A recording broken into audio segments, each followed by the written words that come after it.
बिस्मिल्लाहिर्रहमानिर्रहीम अस्सलामु अलैकुम रहमतुल्लाह। हुकूमत की जानिब से जो नई साजिश की जा रही है सुप्रीम कोर्ट के फ़ैसले को गैर मौसर करने के लिए और सुप्रीम कोर्ट को बिल्कुल गैर मौसर करके इनके ऊपर हमला करने के लिए, ये साजिश इस वक्त पाकिस्तान के लिए बड़ी ख़तरनाक साबित हो सकती है। और इस्टेब्लिशमेंट ने शहबाज शरीफ को ये पैगाम दिया है कि इस साजिश से पीछे हट जाओ। ये साजिश बड़ी ख़तरनाक है जो साजिश की जा रही है इस वक्त सुप्रीम कोर्ट के ऊपर हमले की।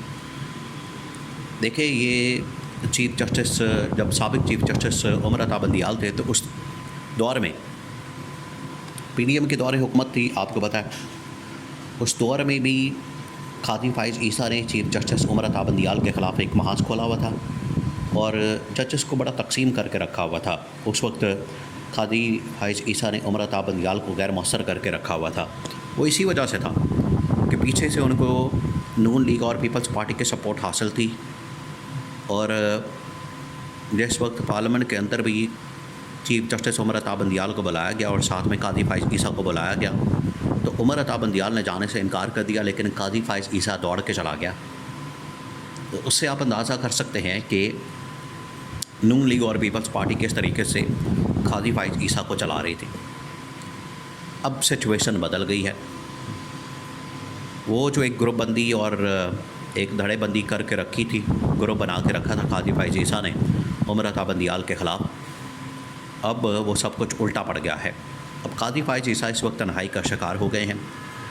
टोटल 2 या 3 जजेस इस वक्त कादी फ़ाइज़ ईसा के साथ है, बाकी पूरी की पूरी सुप्रीम कोर्ट इस वक्त आने वाले चीफ़ जस्टिस मंसूर अली शाह के साथ है। उसकी वजह यह है कि कादी फ़ाइज़ ईसा ने ऊपर एक डील बनाने की कोशिश की शहबाज शरीफ के साथ कि अगर मुझे एक्सटेंशन मिल जाती है तो मैं पूरी सुप्रीम कोर्ट को मैनेज कर लूँगा। मैनेज नहीं होती है, इनको घर भेज दिया जाएगा, इनकी छुट्टी करवा दी जाएगी, जुडिशल मार्शल लॉ लगा देंगे, इनको नज़रबंद कर देंगे, एडहॉक जजेस लगा देंगे, नया पीसीओ ला देंगे। एडहॉक जजेस लगा के तो हम सारा कुछ मैनेज कर लेंगे। कादी फ़ाइज़ ईसा ने ये यकीन दिलाया हुआ था। उसने कहा था, लेकिन सबसे पहले तो शहबाज शरीफ ने कहा कि फिर आप हमें ये मखसूस नशस्तें दें ताकि हमारे पास 2/3 मेजॉरिटी आए। खाजी ने कहा कोई मसला ही नहीं है। लेकिन जब फैसला आया तो फैसले वाले दिन आपको पता है फिर 2-3 दिन मुसलसल मीटिंग्स होती रही, इजलास होते रहे। कादी फ़ाइज़ ईसा बड़ी कन्विंस करने की कोशिश करता रहा, वो कोशिश नाकाम हो गई। अब इन्होंने नया एक मंसूबा प्लान साजिश गठजोड़ बनाया है और एक कानून साजी लाने की कोशिश की। पार्लियामेंट के अंदर एक नया कानून अब लेकर आ रहे हैं और ये कानून इस मकसद के लिए है कि कादी फ़ाइज़ ईसा के लिए एक रास्ता बनाया जाए। आखिरी ये वार है हुकूमत का भी, जाते जाते ये आखिरी वार है, और कादी फ़ाइज़ ईसा का भी जाते जाते ये आखिरी वार है। और पार्लियामेंट का सेशन बुला के, कौमी असम्बली का सेशन बुला के उन्होंने एक इलेक्शन तरमीमी एक्ट मंजूर कराने की कोशिश की। ये साजिश है कि इस फ़ैसले को गैर मौसर कर दिया जाए। इलेक्शन कमीशन ऑफ पाकिस्तान हमारे साथ मिला हुआ है, मखसूस नशस्तें इमरान खान को देने से इनकार कर दिया जाए, ये सीटें हमारे पास आ जाएँ और 2/3 मेजॉरिटी से हम एक्सटेंशन दें कादी फ़ाइज़ ईसा को। लेकिन ये साजिश की भनक इस वक्त इस्टेब्लिशमेंट को पड़ गई है और इतने बड़े इदारों को तकसीम करना, इतने बड़े इदारे को डिवाइड करना, इतने बड़े इदारे के साथ खेलना और खिलवाड़ करना। लेकिन नून लीग तो वैसी आदत है, इनका मिजाज ऐसा है। यही फ़र्क है, नून लीग ने हमेशा साजिश की जजेस को ख़रीदने की, ज़मीर ख़रीदने की, उनको ख़रीद के अपने साथ मिलाने की। इमरान खान बात करता था कि निज़ाम इंसाफ़ को हमने किस तरह से रिफ़ॉर्म करना है, उसके अंदर इस्लाहात करनी है।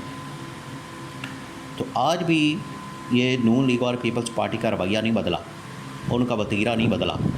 ये अंदर से अभी भी कोई ना कोई बगावत करवा के, जजेस को नज़रबंद करवा के ये सब कुछ करना चाहते हैं। अब इस्टेब्लिशमेंट को भनक पड़ गई है। देखिए, इस्टेब्लिशमेंट को नज़र आ रहा है कि एक तरफ ये हुकूमत साजिशों पे साजिशें कर रही है। हुकूमत के अपने मिनिस्टर जो है वो इस वक्त इस्तीफ़े जेब में लेके फिर रहे हैं, बहुत सारे इस्तीफ़े। आवाम सड़कों पर आ चुकी है, आलमी सतह के ऊपर हालात बिगड़ चुके हैं और हुकूमत को पड़ी हुई है कि किसी तरह से अपनी सर्वाइवल के लिए कुछ ना कुछ किया जाए। और ये जो इस वक्त हमला होने जा रहा है सुप्रीम कोर्ट के ऊपर, ये सुप्रीम कोर्ट के बका का मसला बन चुका है। सुप्रीम कोर्ट की भी सालमियत का मसला बन चुका है, उसकी सर्वाइवल का मसला बन चुका है, उसकी खुद मुख्तारी का मसला बन चुका है।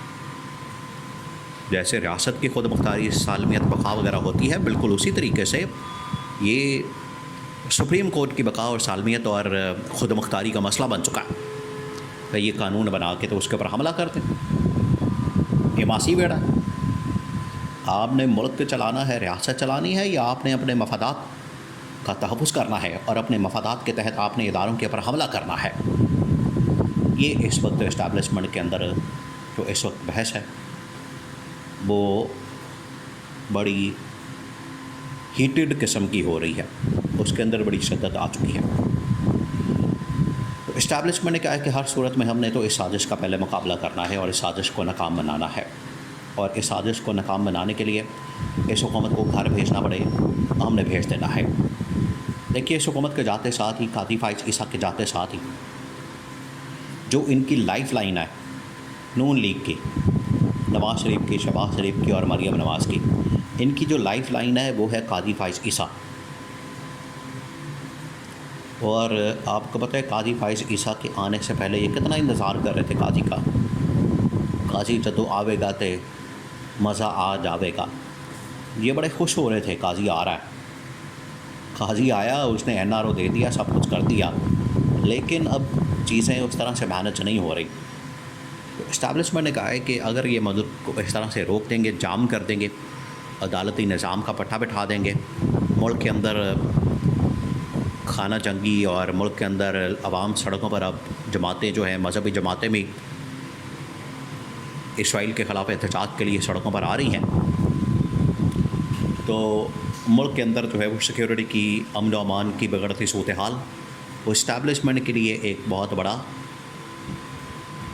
उनके लिए परेशानी का बाइस है। इस वजह से इस्टेब्लिशमेंट, और आपको पता है कि एक ही दफ़ा कादी फाइज ईसा चला गया, इन सब ने दौड़ जाना, फरार हो जाना, क्योंकि काजी इनकी लाइफ लाइन है वो ख़त्म हो जानी है, ये सब दौड़ेंगे। और जस्टिस मंसूर अली शाह के आते ही इमरान ख़ान की वापसी यकीनी है। इसलिए अब इमरान ख़ान बड़े ही सब्र तहम्मुल के साथ अपने कार्ड खेल रहा है, और इमरान ख़ान को पता है कि अब जो शतरंज की चाल और बिसात बिछाई गई है उसमें जीत मेरी है।